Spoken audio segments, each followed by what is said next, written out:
இந்த வீடியோல நம்ம வந்து மோல் கான்செப்ட்ல இருந்து ஒரு சிம்பிளான ப்ராப்ளம் தான் நம்ம வந்து பார்க்க போறோம். இங்க என்ன கொடுத்துருக்காங்கன்னு பார்த்தீங்கன்னா, calculate the amount of carbon dioxide that could be produced when 1 mole of carbon burnt in air. ஏர்ல நமக்கு என்ன இருக்கும், நிறைய ஆக்சிஜன் மாலிகுல் வந்து நமக்கு வந்து இருக்கும்.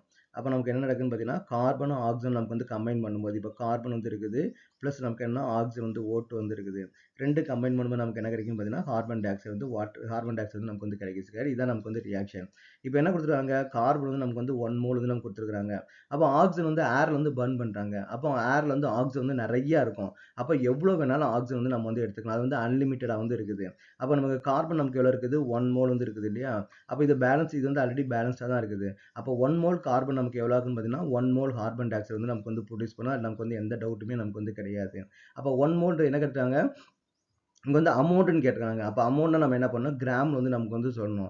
அப்போ 1 mole carbon di oxide produce ஆகும் நமக்கு வந்து இந்த ஈக்குவேஷன்ல நம்ம வந்து தெரிஞ்சுக்கலாம். But 1 mole carbon di oxide நமக்கு வந்து எத்தனை கிராம், அப்போ மோல் கால்குலேட் பண்றதுக்கு நமக்கு என்ன formula, mole which is equal to given mass divided by நம்ம என்ன யூஸ் பண்ணோம், மாலிகுலார் மாஸ் வந்து நமக்கு வந்து யூஸ் பண்ணணும். Is it correct? அப்போ மோல்ஸ் நமக்கு எவ்வளவு தெரியும், 1ன்னு தெரியும்.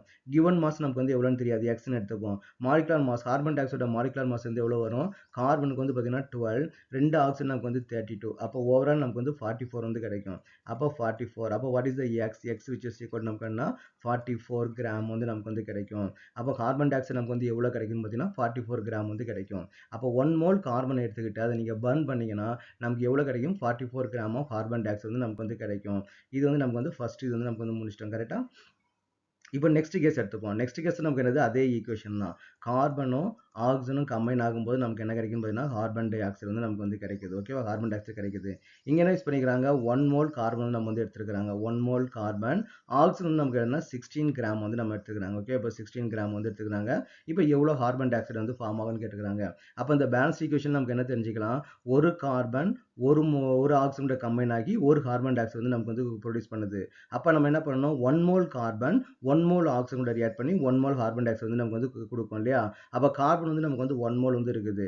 அப்போ ஆக்சிஜன் வந்து 1 மோல் இருக்கா நம்ம வந்து செக் பண்ணி பார்க்கணும். அப்போ மோல்ஸ், ஆக்சிஜனோட மோல்ஸ் நமக்கு வந்து எவ்வளோ இருக்குது, அப்போ mole which is equal to given mass. given mass எவ்வளோ கொடுத்துருக்காங்க, 16 வந்து கொடுத்துருக்காங்க.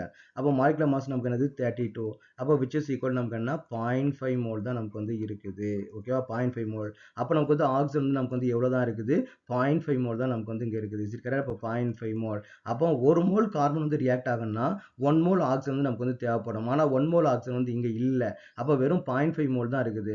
அப்போ 0.5 mole oxygen 0.5 mole oxygen carbon கூட வந்து நமக்கு வந்து ரியாக்ட் பண்ணி இங்கே நமக்கு எவ்வளோ ஃபார்ம் ஆகும் பார்த்தீங்கன்னா, 0.5 மோல் கார்பன் டை ஆக்சைடு வந்து நமக்கு வந்து ஃபார்ம் பண்ணும். 0.5 மோல்ஸ் ஆஃப் வந்து கார்பன் டை ஆக்சைடு தான் நமக்கு வந்து ஃபார்ம் ஆகும். ஓகே, புரியுதா உங்களுக்கு? ஏன்னா 1 மோல் கார்பன் இருந்தாலும் ஆக்சிஜன் வந்து நமக்கு வந்து கம்மியாக தான் இருக்குது. இது நான் ஆல்ரெடி நம்ம வந்து லிமிட்டிங் ரியேஜென்ட் பண்ணும்போது நான் வந்து ஒரு டிஸ்கஷன் சொல்லியிருப்பேன். இப்போ ஃபார் எக்ஸாம்பிள் பார்த்தீங்கன்னா, ஒரு லெமன் எடுத்துக்கிட்டு 100 கிராம் சுகரை ஆட் பண்ணி ஒரு ஜூஸ் வந்து நீங்கள் போடுறீங்க. இப்போ உங்கள்கிட்ட வந்து 10 லெமன் இருக்குது. ஆனால் 1/2 kg தான் சுகர் இருக்குது அப்படின்னா நீங்கள் உங்களால் 5 ஜூஸ் தான் போட முடியும். அப்போ 10 லெமன் இருந்தாலும் உங்களால் 5 ஜூஸ் தான் போட முடியும். ஏன்னா சுகர் வந்து நமக்கு வந்து கம்மியாக இருக்குது இல்லையா? ஸோ அதே மாதிரி தான் இங்கேயும் ஒரு மோல் கார்பன் இருந்தாலும் அப்போ ஒரு மோல் கார்பன் டை ஆக்சைடு வந்து ப்ரொடியூஸ் பண்ண முடியாது.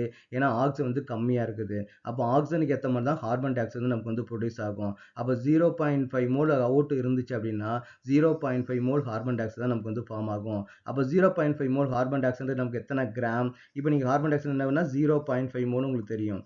கிவன் மாஸ் உங்களுக்கு வந்து தெரியாது. Carbon di oxide molecular mass வந்து நமக்கு எவ்வளவு, 44.